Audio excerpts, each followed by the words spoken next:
trying to look at yourself all over again, you know. Alright, we are... Let me get this going here. Oh, very cool, very cool. Alright, so, ladies and gentlemen, we are here with the one and only Doug from King's X. Howdy. How are you, man? I'm fine. You guys, you know, one thing about you and the rest of the band is everybody is 100% busy all the time. Yeah. Always. Always. I have no life. None at all? Nope. Where are you living at now? You in L.A.? Houston, Texas. You're in Houston? Yeah. The whole band's living in Houston? I've been there for about 15, 16 years. Wow. Yeah. You like it down there? I do. I like the weather, which is kind of stupid because it's 100 degrees almost all the time, except for winter, and it gets down to maybe 50 for a week or two. Right. But it's usually really, really hot and humid there. But I love it. You know, I'm out here in California, and I'm freezing. I got jackets on and stuff. It's, 85 degrees, and I got goosebumps. Oh, man. It's awful.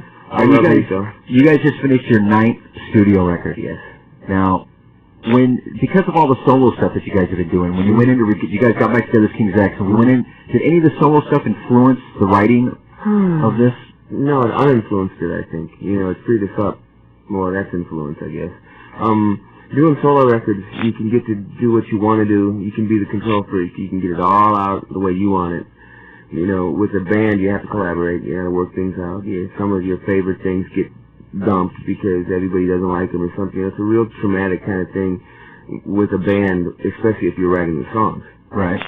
But with King's X now, we write together rather than demos, giving each other demos and learning the songs. The last 3 records we did, we've been collaborating together with no preconceived ideas because we've been doing solo records. Right. And it's given King's X a chance to breathe. I know that I've heard that some King's X fans have complained. They think that it's taking away from King's X, but as far as I'm concerned, it's just given us a whole new life. And I think they're just, they're overreacting to something that they should let breathe, I think it gives everybody in the band another outlet to do something else, and the fans get a chance to hear other sides of you. And besides that, why force your favorite band to be stuck in a situation all the time when, give them the opportunity to branch out and do things with other people? I mean, that's the joy of making music, is playing with other people and learning and exploring. Even Jimi Hendrix said that when he would jam with other people, he learned, and I've learned being around other musicians and writing music with people and doing side projects. So it's all been good for me. I just think it's a sad thing that people don't understand the dynamics of on this side of the rock and roll world where we make music. There's a guy sitting there listening to records complaining, and it really annoys me. Right. Now, you produce the Pound Hound. Yeah. Okay, so now when you go in to do a King's X record, so when you do your solo stuff, you got all this control. Yeah. Now, when you go in to do a King's X record, you got to give up some of that control. Well, that was the way it was in the past. We had to give up control. Now, we don't give up control. We just work together. It's sort of a whole different mindset. I mean, I'll play my bass, Ty will play his guitar, Jerry will play drums. We don't tell each other what to play. We just are excited with what each other comes up with to make a song. And then when the song is done, we look back and go, wow, this is cool. Before it was the demo, so I'd hear a song back and I'm going, well, you didn't play my guitar part right, or you need to put this lick in here, you need to do this, or this vocal line, or bass line, or something. We would always tell each other what we wanted in our songs. And it just got to the point where the songs that we wrote on our own turned into, even though they turned into a King's X song, we weren't happy with them because the initial feelings that we had were on the demos.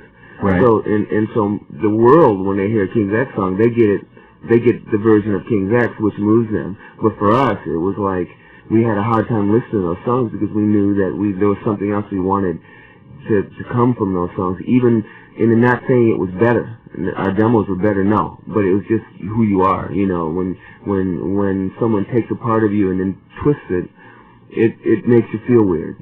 Yeah. So with the new King's X stuff, I mean, I'm so proud of what everyone does with what I do, and the same vice versa. We're real happy with it. One thing that's always been a major part of your band that stands out is the harmonies.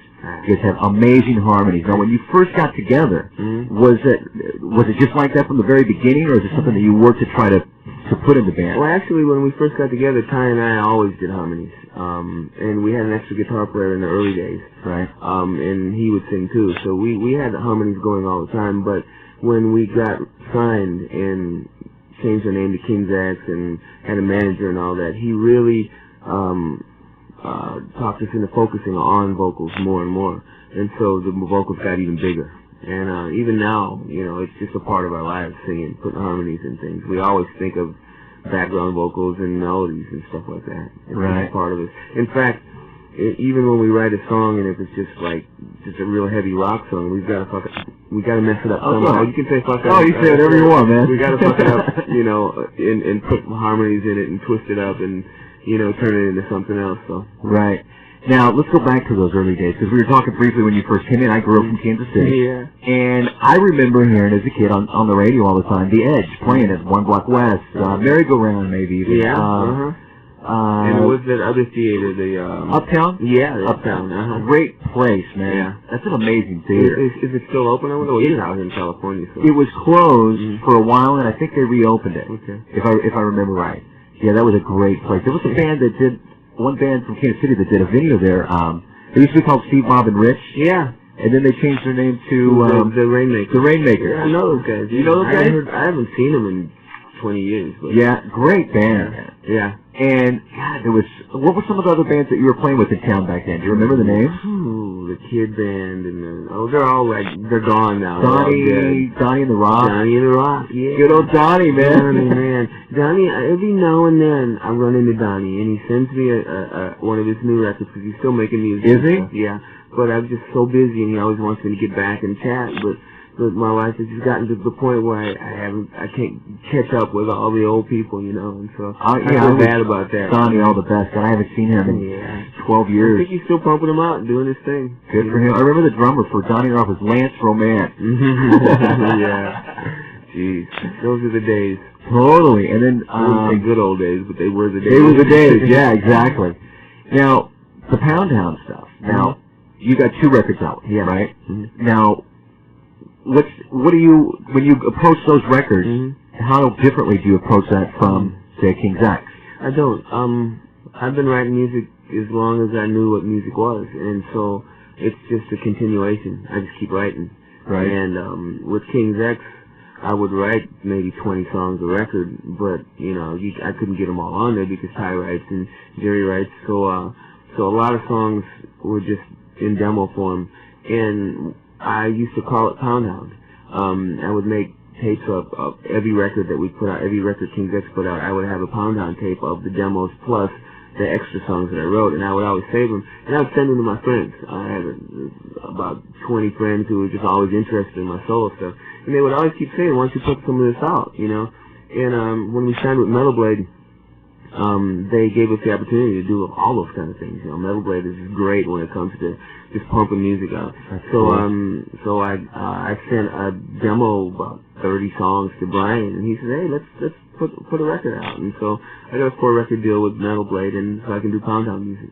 Very cool. I'm excited about it. But the thing is, when I write the music, it's always just writing for me. You know, I always just write a song, and if you like it, we'll use it. If you don't, well, I'll put it away. I've written thousands of songs. Really? I've got stacks of tapes at home with songs. Some 90% of it was probably crap, but there's a lot of songs. And the funny thing is, on the internet, there's a few people that have got all those demos of mine, and I've seen, like, you know, people have sent me CDs, pre-made CDs with a cover on it, around the, you know, the Dogman years or something, and there'll be all the demos, and I'm going, whoa, so it's all out there somewhere. You know? Right. People still even write saying, are you going to put so-and-so song on your record, or this one, you know, the old demo of mine, you know. But I just keep writing. I love writing music. It's just the fun of it. So when you get back together with the King's X, and do you guys write together, or do you each come to the table with? We're writing together now. Like I said, the last 3 records, and especially the new record, we tried something different on the new record. We started using drum loops. Right. We're not. Yeah, I guess they are drum loops, but they're not real drums, but just loops. And we'd find the loop or make a loop up, and then one of us would start playing along to it, just finding a groove, and then we'd start building up on it, and we turn it into a song. And it was a lot of fun to do it that way. So the whole record, the new record, all the songs start out with like 10 seconds of the loop. You hear this weird loop going, and then the song comes in, and it's gonna freak some people out, but we're excited about it.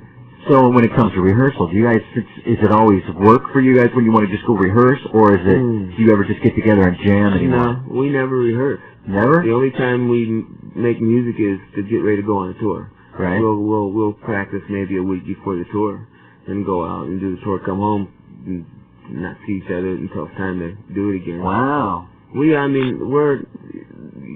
been together for so long, and everyone has a life now, you know. I mean, in the early days, we all live in the same house. We're all, you know, out for blood. But, you know, two of the guys are married, have children, you know, have homes. We, you know, got to get home and cut the grass, pick the kid up from school, you know, and get back to making a record, you know. So, you know, things have changed for us, and, you know, we've just gotten older. I'm still single and got no life, so I basically... So all you do is write. Yeah, all I do is write. You know, all my friends are working, you know, so I don't hang out with them, and when they get home from work, they're too tired to do anything, so I go eat alone, and I do everything by myself, you know, so I just stay home, get up in the morning, write music, get on the net, answer fan mail and stuff, and, you know, I live the life of Riley. It's pretty good, yeah. So what do you think about the internet? Are you on it a lot? Do you think that it helps keeping in touch with fans? I think so. It's easier, because the fan mail, I used to get so much fan mail, and I would try to write everyone back, and, you know, just getting the stamps, getting the post office, just working out the paper, the whole thing. Now on the net, it's just like, pop up, hey Doug, blah, blah, blah, and I email them back, 2 letters, you know, yeah, thanks for emailing me, you know, have a good day, and I hope to see you at the show, you know, click, you know, and it's so much easier that way. I've got probably about 300 emails on my Psychofunkadelic email address right now that I haven't gotten to yet. Because so many kids email me, so many people email me. I don't have time to get back to them all the time, but I try. Every morning I get up and I get on it and to see what I got. Right. And plus my regular email address is always full. So, you know, I try to get that first, if I can get that, through that. And when I get behind, it's impossible. I mean, I've been here for 4 days, and I'm going to get home and I'm just going to go, oh no. And it's going to take me a few days. 2,000 emails. Oh gosh, it's going to take me a while just to get through them. But I love it, you know. I love hearing from everybody, and just great things people say, you know, to me, and it's real encouraging, you know. I heard a rumor that you may be working with Dimebag Darrel from Pantera. Yeah, we had talked about doing a record together. That would be amazing. I want to. I'm hoping maybe I'll probably get to it after the King's X tour. I was going to try to get to it before the King's X tour, but I've got to go to Seattle and do a record with Jeff Ament from Pearl Jam. Cool. We're going to do a sort of a piano-based record, something really different. It's going to be fun. I sung with pianos all my life until I started playing rock music and in my teens and started listening to heavier music, but piano is a thing that I love to sing with. So I'm looking forward to it. That would be amazing. What kind of direction do you think that might take? I have no idea. I haven't talked to him yet about it. I mean, I'm looking for sort of like an Elton John kind of gospel, Bruce Hornsby kind of vibe. Right. You know, but I haven't talked to him about it yet. So usually when I get together with people to make music, it always comes up something different. You know, I don't know who the keyboard player is that Jeff has got to play with this, so I don't know what his style is, so it might be a whole other style. Right. I mean, it'd be fun just to even do some, like, old jazz kind of Billie Holiday kind of weirdness, you know. Definitely. You know, why not, you know? I mean, you came from, you know, most bands came from playing covers, and you've only done one cover on a record. Mm-hmm. Why? Yeah, no, you only have. Have you ever? But you also have worked on some other tribute records. So does that get it out of your system? Do you think there'll ever be another cover on a King's X record? Maybe. You never say never, you know. But after playing cover music for 8 years before we got signed in with King's X, we just have a bad attitude towards cover things. Right. We don't want to do it. It's just a real bad taste in our mouth. I can't believe we did Manic Depression on the Dogman record, but we had fun doing it. But I don't know if we'll ever do it again. We might. Live, we sometimes do things like that. We did, Closer to Home, the Grand Funk tune. Great, that's very cool. About 4 years ago, which was fun, because I love Grand Funk, and I can imitate, Mark Farner pretty well. Well, not as much as I could when I was younger, but I wanted to be Mark Farner in my 20s. He was great, man. That guy could sing. Such a soulful voice for rock and roll. You know? Totally. He brought it to the forefront, you know, and I've been trying to continue on, you know. Hey, who are some of your biggest influences as a kid? Jeez, there's so many. There really are. There really, really are. Paul Rodgers, was a big important part of my life during the free era. Right.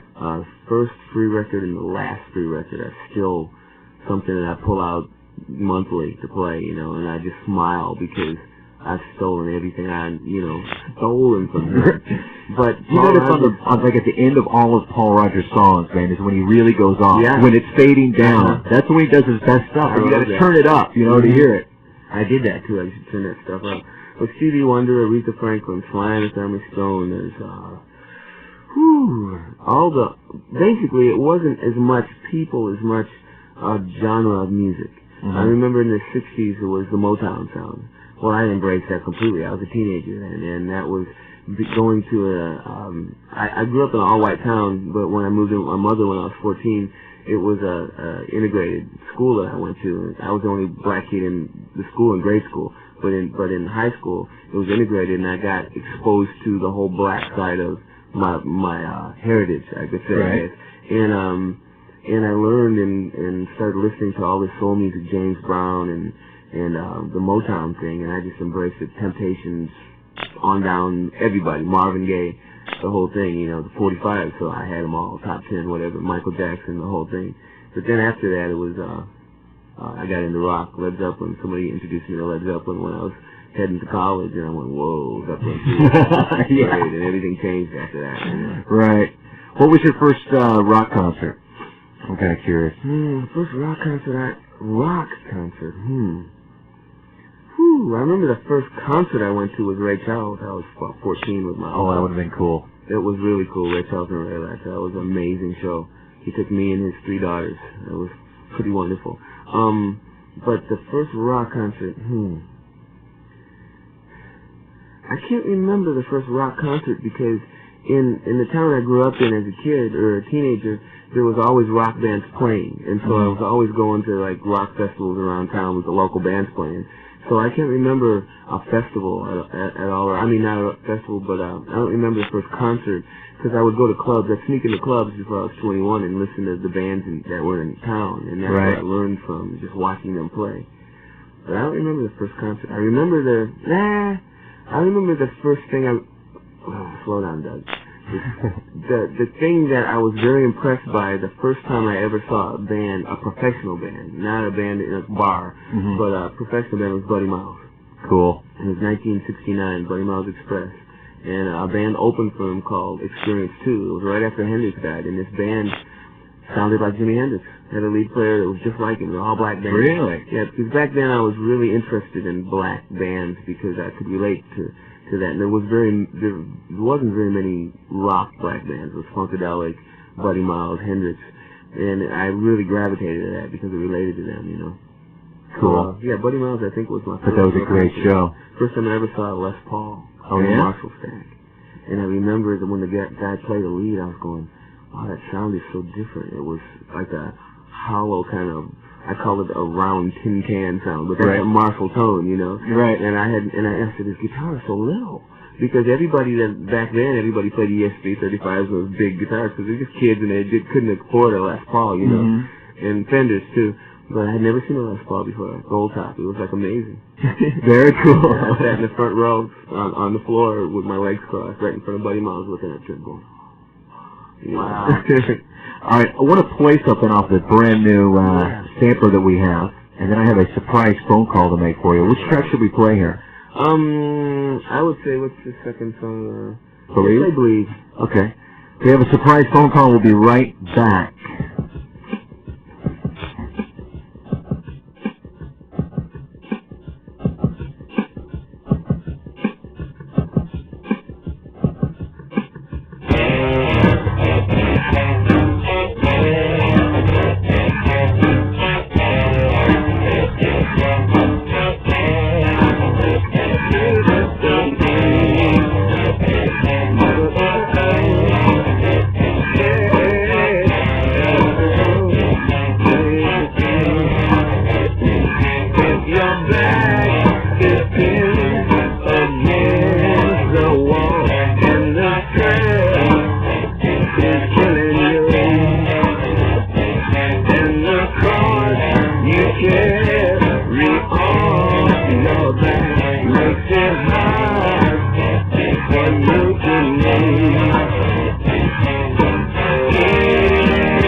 Carmine.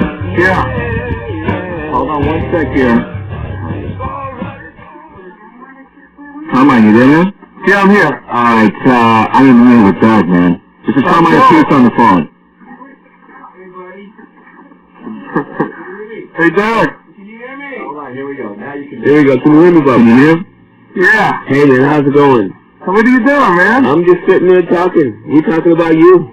Wow, are you in town just for promotion? Yeah, we're doing a bunch of press and stuff. What are you doing tonight? I got press up till about 9 o'clock. Because I'm playing a jazz gig tonight in town. Oh, man, where at? At the Catalina Bar and Grill. Oh, yeah. I Yeah. know Catalina. If you come on over, man. I'll see what I can. I have no clue if I can or not, but I'll try. Yeah, we're going about 10:45, something like that. Cool. I'll try. I know we have a plane to catch at like about 7 in the morning to go home. Oh, cool, And that man. means we got to get up about 5, so who knows? Maybe I'll come up and stay out all night. Yeah, come on, stay out all night. I'll see what happens. See if I can get some friends. Well, I saw Brian from Brian Slagle the other week, and he said you got a new album coming out. Yeah.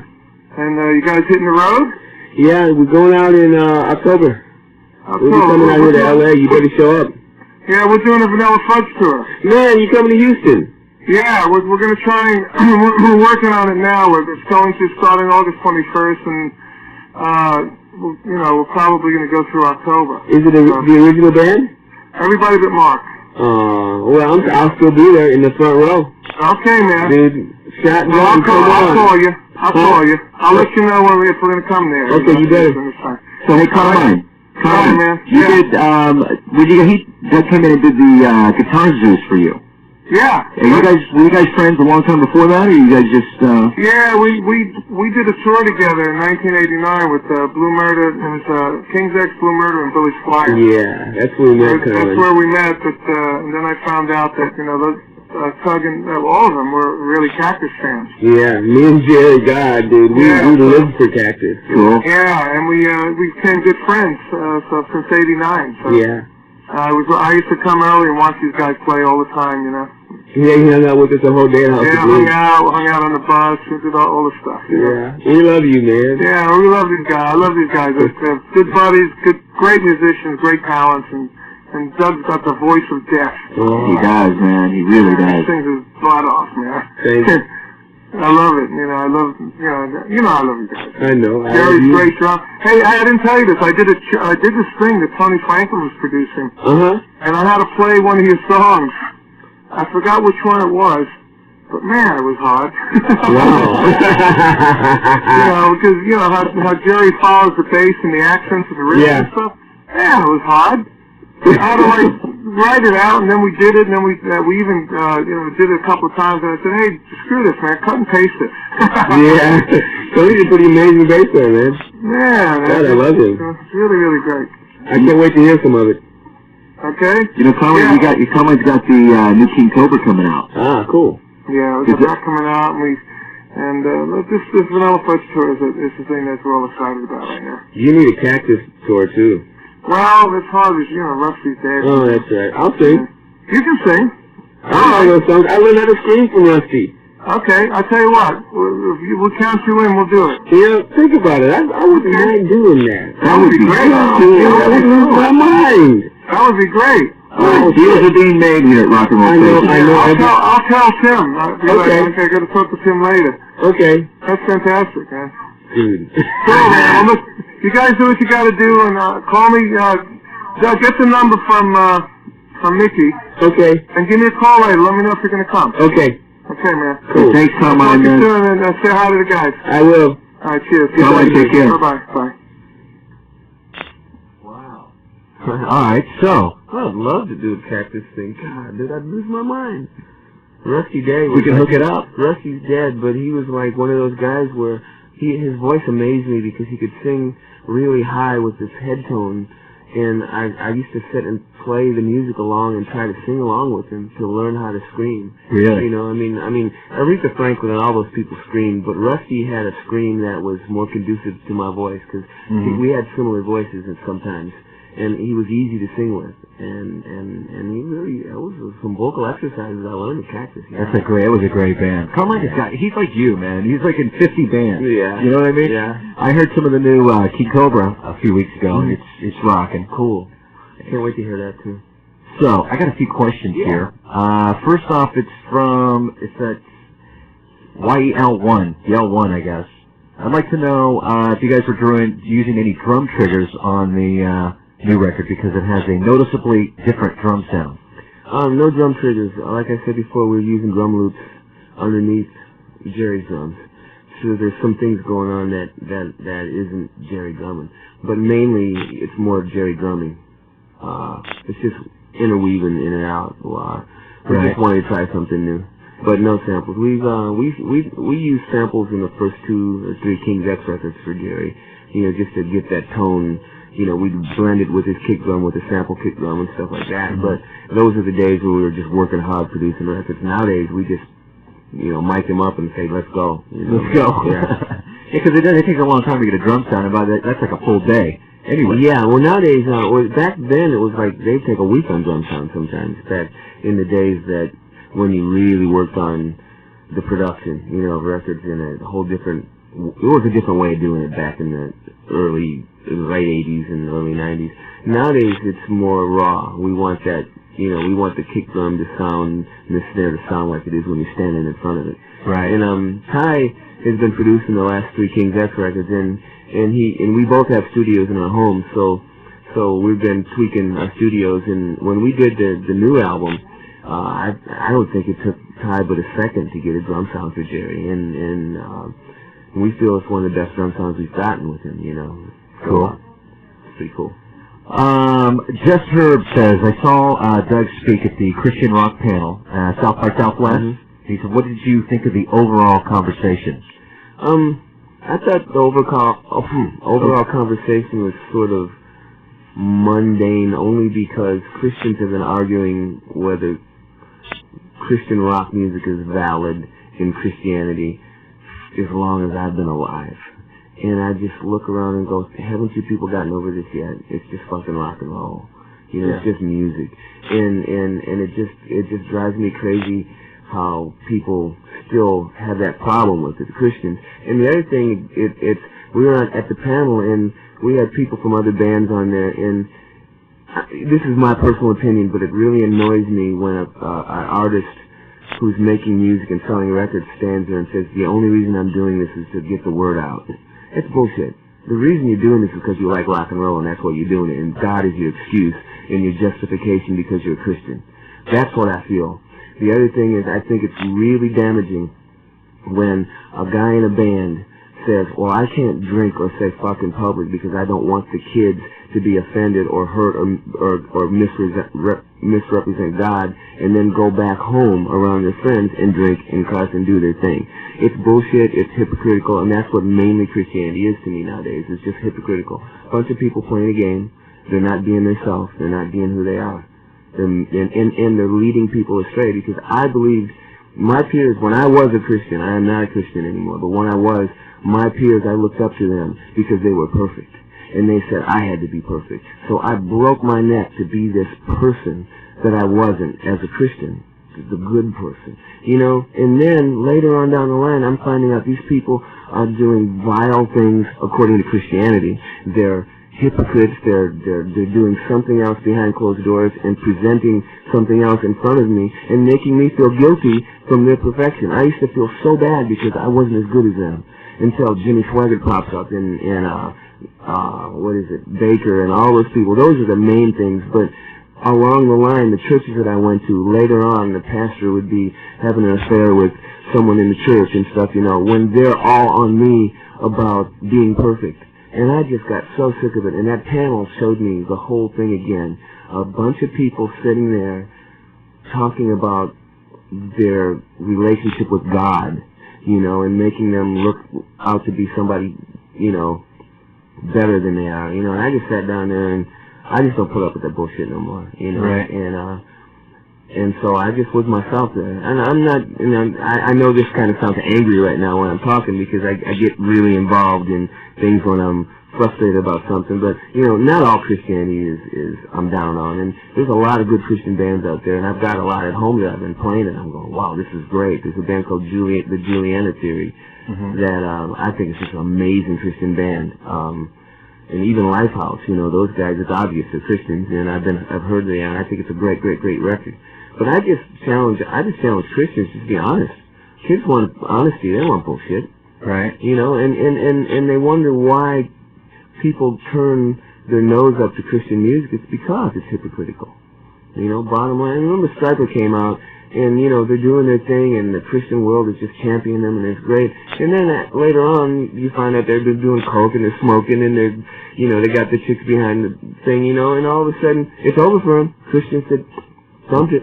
Exactly. And even with King's X, the minute I popped up and mentioned my sexual preference, it was over. You know, it was like, records are banned, it's done. So it's obvious to me that that's not a place where you want to make music. That's a place to be a hypocrite, you know. Yeah, you know, whatever. See, I don't really get involved in the meanings of a lot of stuff. You know, it's a song, and it's supposed to be, you know, rock and roll. Right. Unless somebody goes over the deep end on a message that's like, you know, that wants to go around and kill people or something, you know, whatever it may be. It's still freedom of speech, you know. Exactly. And it's an idiot who listens to somebody and then goes and kills somebody. Right. You know, it's like, why do we blame a rock musician or Marilyn Manson for Columbine? You know, that's bullshit. Those kids would have did that whether there's Marilyn Manson or not. To blame the parents. Yeah, it's the parents who did it. That's the bottom line. That's what Eminem says. He says, hey, you know, you don't blame me. You're the one who's a bad parent.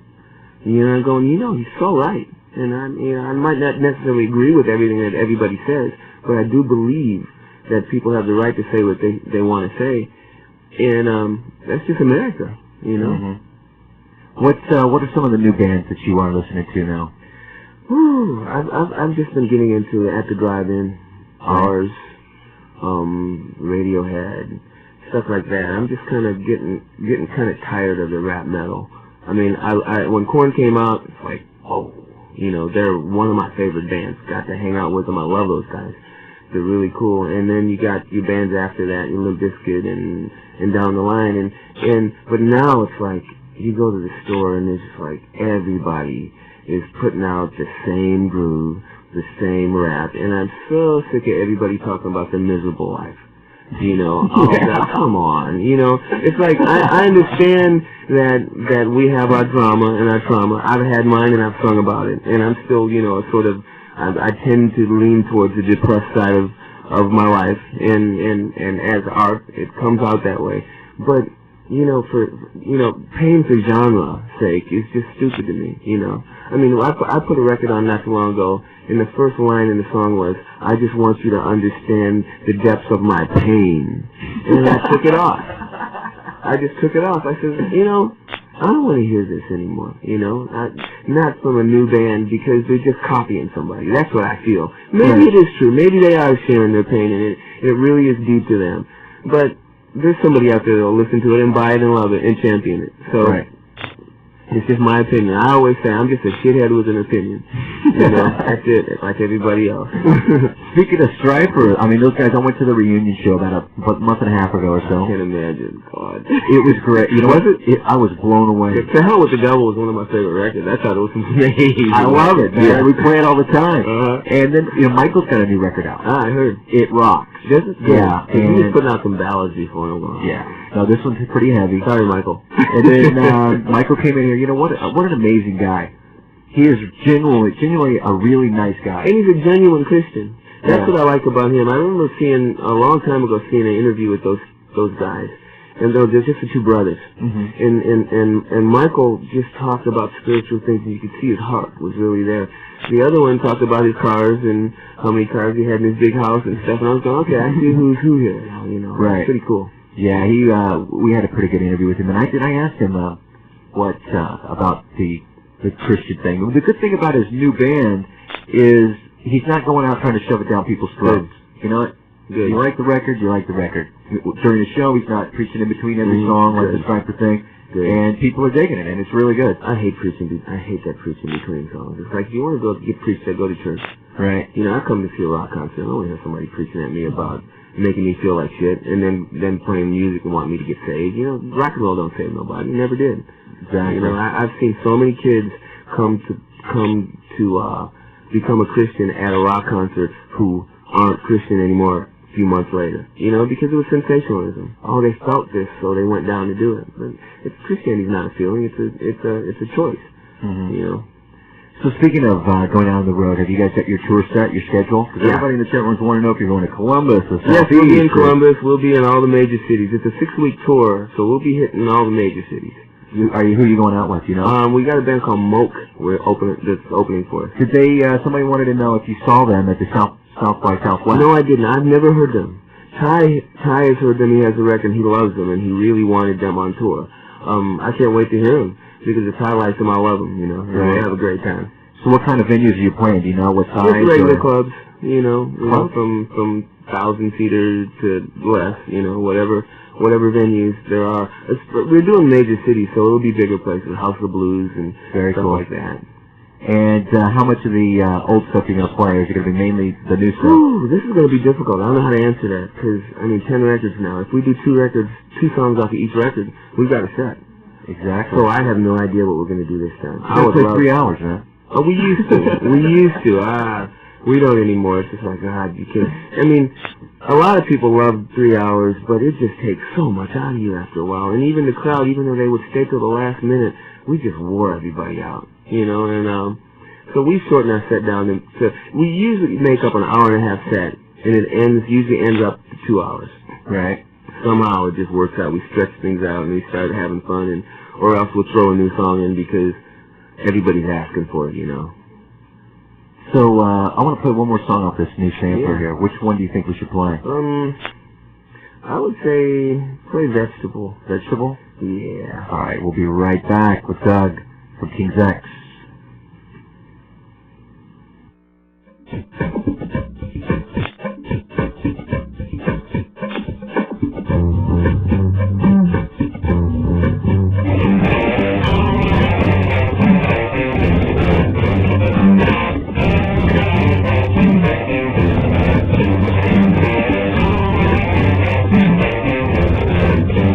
If I did,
could never make it.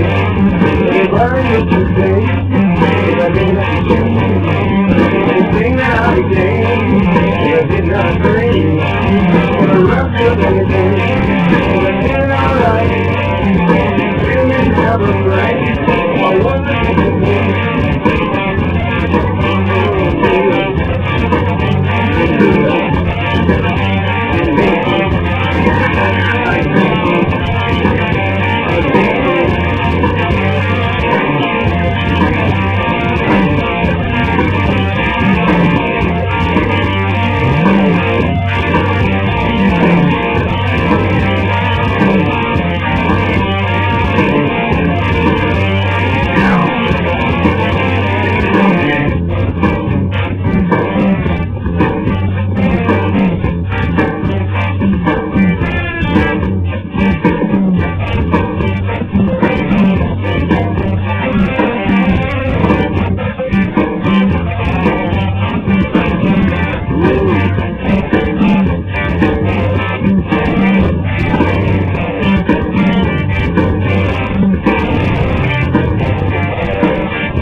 I was just telling you, man, that stuff, it sounds like classic King's X stuff. Cool. The two songs that I've heard, I love it, man. Thank you.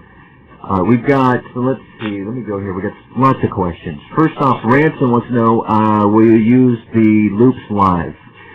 Yeah. We've been thinking about it, but knowing us, I bet you any money when we go out on tour, we'll just say, forget it, and we'll just do the songs. You know, I mean, that's what we're known for. We get, I wouldn't say lazy, but we get to the point where we just rather get out there and do it raw. Just rock, man. You know, but we talked about the loops, and we know we got to figure out a way to do it, because we've never done those kind of things before. Jerry'd have to put headphones on and play along with them and stuff, and I don't know if we really want to do that, you know, but we talked about it, so we'll see. And they want to know if you're going to bring back the 12-string. Actually, the single that's going to be on the new Manic Moonlight album is called False Alarm, and I used my 12-string on that song. It's the only song on the record I used it on. That's it? But I've pulled them out, I've dusted them off, and I'm going to start using them again. Very cool. Just some new stuff, you know, maybe Pound Hound and more new King's X stuff. What about, let's see, somebody, the other Doug wants to know what your feelings were performing at Woodstock. Wow, that was a nightmare and it was a joy at the same time. It was the most incredible thing I've ever experienced. Playing in front of that many people on a stage that huge. And the response was amazing. But I was real nervous about it, and I felt my performance really was bad. And to the point where after we got done playing, I remember I stormed off the stage and went back to the dressing room and seriously considered not making music anymore. I was that affected by it. I just felt like I just ruined my whole career. I thought I was horrible. What did you feel that was so bad about it? I think I wasn't relaxed. Usually when I walk on stage and play, I become me, and the stage is my domain, and the crowd feels it, you know. But at Woodstock, I was so far away from people, I couldn't see faces very well. There was just a sea of people all the way to as far as you could go. I saw no land. It was just people, and I was very intimidated. And I felt like I was trying too hard to reach them when we already had them. And I felt like that everything I did and said was more from trying rather than just doing. And I can't watch the video, and it's hard to listen to the songs. I know we did Over My Head, which I thought I bombed on Over My Head, but it became, you know, one of the most talked about things at Woodstock, you know, and which was really cool. But I felt like I sucked, you know, literally. So it was a love-hate thing. I would love to play Woodstock again, because this time I know better. All right, here's the deal. First of all, you're an incredible singer, so if you think you suck, you're just, at this point, you're at other singers' levels. You know what I mean? I got to see the tape. I want to see the tape. Oh man, I got to get it. Yeah, because I've sent copies to all my friends and stuff. I think we're really trying to talk. We're talking about putting it out. because I think we got the rights to it now after a certain amount of time. Right. And I would love to put it out on DVD or something, because some friends of mine over my house, actually a band that I'm producing in my home right now, I came out here for 4 days to do this press, and they're at my house actually sitting there waiting for me to get back. Eat all your food, man. Yeah. They're cutting the grass and they're keeping the house clean and stuff. They come from Chattanooga, Tennessee. They're called Soul Bread. But what was my point? Oh, they're King's X fans, and so they're like going, Doug, come on, we want to get in your closet and pull out all the stuff that you got in there. Right. So one day we did, and we played Woodstock, and I actually sat and watched it and went, wow, I enjoyed it, but it's been 8 years, and I'm away from it now, and all those feelings, I pushed them out of the way. I'm a bit more confident now, and I look back and go, that's who I was, that's what I did, they loved it, don't cry over it, just move on, and so I actually enjoyed the show. Even the things that I hated the most in it, I laugh now, I remember I was knocking over, I was real angry at the end of it, and I smashed the bass and kicked like 6 SVT cabinets over, because I had a wall of ants. But the last cabinet before I kicked it over, I had my 8mm camera sitting on it, just showing from behind the whole concert. I picked it up and moved it, and then kicked the ants over. And I looked and said, yep, there's Doug. He's angry, but, he's keeping his camera cool. Right. And I was thinking, I was so embarrassed that I could barely watch it, at that point. But now I look back and just laugh and go, that's just me doing my thing. All right, so you said this is the biggest stage you've ever played on. Oh, God, dude. Do you have to feel like you had to take advantage of the whole thing? That's what I felt. I felt like I had to, like Bono, you got to work the whole crowd. Right. And but the funny thing was, about an hour and a half before we went on, the lead singer from Live said to me, he said, Doug, don't worry about the crowd, you can't reach them. He said, do it to yourself, do it for yourself, and just put your heart into it, and just forget about how far they are away. And me being the person who's headstrong said, no, I'm going to be like Bono. I'm going to go out there and grab them. Right. And I went out there, and from the first moment, I couldn't. And that was my struggle the whole night. I felt like I never reached them, but I did. Over my head when I'm saying, somebody say yeah after I was talking about parents loving their children and stuff, the whole crowd was just chanting back to me. But I didn't notice it because I was too deep. I was in my world of, right, and now I listen to the record back, we put Over My Head, the live version from Woodstock, on the Best of King's X record, and when I heard it, I went, wow, the yelling, the response is great. So, I mean, that's an experience that not very many people get to experience to play for that many people. Sure. I mean, it's just, I have gotten a chance to do so many things that so many people would love to do, I realize that now. Back in the days when I was all strung out on, I hate myself and I'm miserable and this is too much pressure, I didn't see what was going on. But now I look back and go, God, Doug, you got to see the world several times. You got to play for, hundreds and thousands of people, and you're respected and you're loved, and people think you're great and blah, blah, blah, and I'm going, wow, I am lucky, I've made a good living out of it. I haven't had a day job in 20 years, I have a nice home, and life is good, I'm not a huge rock star. I don't sell a lot of records. We don't sell a lot of records, but we made a living at this, and I think that's what most people who play rock music always want to do, just make a living at it, I mean, it's not necessarily we have to sell millions and millions of records. You can make a decent living selling a small amount of records if you do it right. And we do. And it's been good for us. Are you guys going to be touring out of the country at all? We got some people who want to know if you're going to be in Not Toronto this tour. or UK. We're going to go to Toronto. We'll be on this tour. We're going out in October. Okay. 6-week tour. We'll Vancouver, play Toronto, but Europe... Vancouver, UK. We're not coming to Europe until maybe the second leg of the King's X tour, but that hasn't been worked out yet. Speaking of other singers, bass players, what's your feelings on Phil and Thin Lizzy? Wow. I'm going to get shot for this. I was never a Phil Lynott fan. I was never a Thin Lizzy fan. Really? And I know that just breaks people's hearts because everybody thinks that I am. And it's weird because I loved Jailbreak and Boys Are Back in Town. I thought they were two amazing songs. I thought he wrote incredible lyrics and wrote great songs. But for some reason, I never embraced that band. Someone gave me a whole anthology of them. I've got every CD by them in my collection, and I've never really played them. I used to put them on, and I'd listen, but it never could keep my attention. I don't know why. And the funny thing, too, is I saw, someone sent me a video of a lot of old Thin Lizzy stuff, and in the early days, and I looked at it, and it gave me goosebumps because it was me. It was the weirdest thing. In King's X, we had two guitar players. I stood in the middle. Right. I was a black guy playing bass, doing this music, rock music like them. And when I saw some of the old footage, the clothes that he wore, everything, it was like, wow, this is the same.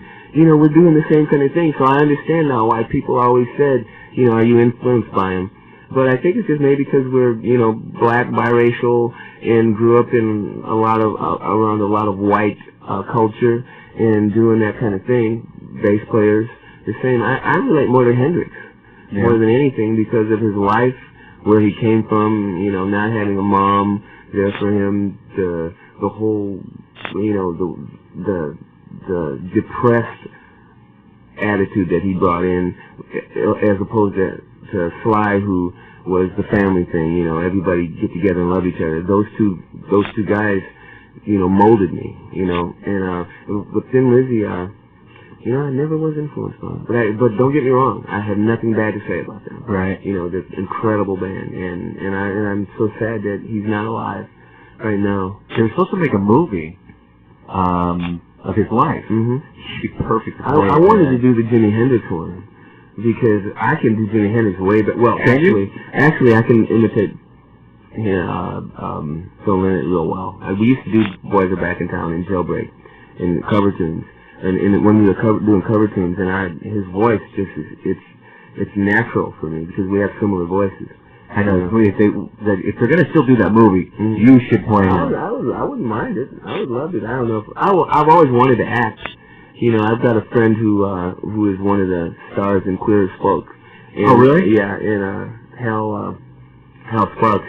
And he called me up last week and said, why don't you come up to Canada and see if I can get you a walk-in part, just on the set, and do something. I would love to do that. I've always wanted to act, We're setting up deals all around here for you, man. You're joining Cactus for a tour. You're going to play Phil Lynott in the movie. Honestly, about the Thin Lizzy thing, what's his name?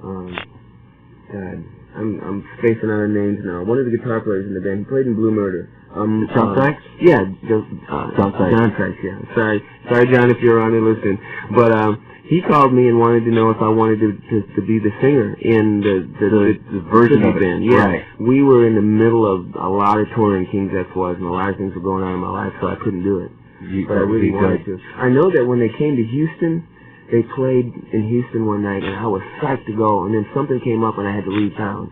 And I wanted to go so bad because I was going to go up to him and say, hey, let me sing Jailbreak tonight. Yeah. I was ready to get out there and do it, And I hope that they do another tribute, because if they come around, I'm going to walk up and say, hey, man, let me sing. I heard reports that they had, video screens up, and, and showing footage of Phil and stuff, and it sounded so perfect that people were crying in the audience. I bet. That's touching, man. We were in Sweden doing a big festival, and they were supposed to play on the same stage as we did. And for some reason, I don't know what happened, but they didn't make it. And I was looking so forward to watching them, All right, well, if there's anybody out there, any big producers out there, here's the guy for the Phil Lynott story, all right? We've already set up Carmine for your joining Cactus on the road. And you got the new King's X tour that's going out. You got the new record coming out. And Pound Hound's out. Yep. So we've basically booked you for the next 5 years. I hope so. I need work. I can use it. Got to pay the bills. So anytime, I know you got to go. You got another appointment. Oh, yeah. And next time, man, when you can come and stay for a half a day, come on back. I'll be here. All right? We'll be here. Yeah. I'm going to play something. We're going to play the single. Okay. Off this. I use my 12-string on this. It's got the 12-string. It's dusted off, and he's pulled it out for this. It's the ballad. And, man, good luck with this tour. Thank you. Good luck with this record. And, again, anytime you want to come in, man, the door's open. Okay. All right? I'll be back.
your point of turning back.